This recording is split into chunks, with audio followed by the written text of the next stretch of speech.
Prašymų teikimo socialinės paramos skyriui.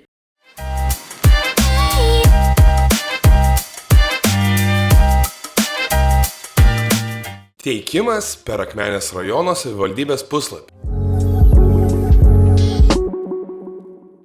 Dauguma savivaldybių suteikia galimybę pateikti prašymus socialiniai paramai internetu.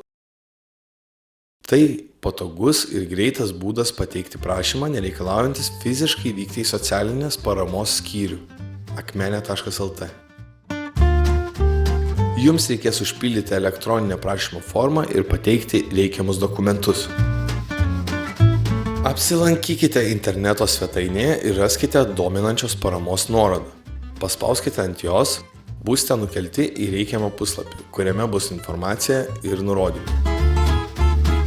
Jums reikės užpildyti elektroninę prašymo formą ir pateikti reikiamus dokumentus. Kontaktai klausimams susijusiems su prašymais Akmenės rajono savivaldybėje. Kontaktinė informacija Akmenės rajono savivaldybė akmenė.lt.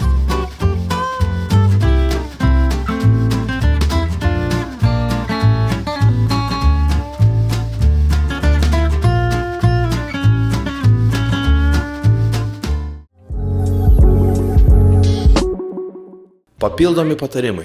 Prieš teikdami prašymą susipažinkite su socialinės paramos teikimo tvarka jūsų savivaldybėje.